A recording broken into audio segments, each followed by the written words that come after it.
আয়াতুল কুরসি পড়ে ভুলেও একটি কাজ করবেন না, ভালো করে স্মরণ রাখবেন।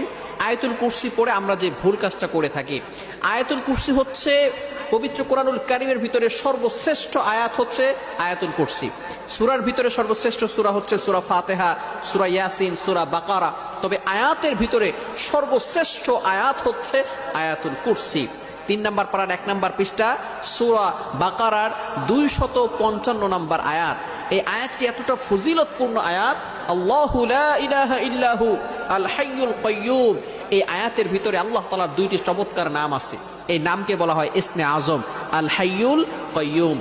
আল হাইয়ুল কাইয়্যুম যদি কারো দোয়া কবুল না হয়, আপনি যদি ইয়া হাইয়ু ইয়া কাইয়্যুম আল্লাহ তাআলার এই 2টি নাম চমৎকার ইসমে আজম 2টি নাম পড়ে 3 বার পড়ে যদি আপনি দোয়া করেন, আল্লাহ তাআলা আপনার দোয়া কবুল করে নেবেন।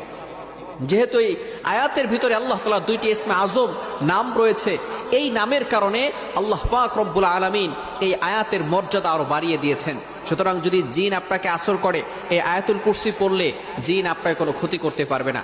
হাদিসের ভিতরে যেটা আসছে, আমরা যে ভুল কাজটা করি সেটা হচ্ছে আয়াতুল কুরসি পড়েই আমরা বুকে ফু দিয়ে থাকি। আমরা বুকে ফু দিব না, এই ভুলটা আমরা কখনো করব না। হাদিসের ভিতরে আসছে, আল্লাহ রাসূল সাল্লাল্লাহু আলাইহি ওয়াসাল্লাম বলে দিয়েছেন, মান ক্বারা আয়াতুল কুরসি ফি দুবুরি কুল্লি সালাতিন মাকতুবা, যে ব্যক্তি 5 ওয়াক্ত নামাজের পরে আয়াতুল কুরসি পাঠ করবে, দাখালাল জান্নাহ ইল্লাল মাউত লাম ইয়ামনাহু মিন দুখুলিল জান্নাহ ইল্লাল মাউত, অর্থাৎ মৃত্যু হতে দেরি আল্লাহ পাক রব্বুল আলামিন তাকে জান্নাত দিতে দেরি করবে না। বলেন সুবহানাল্লাহ।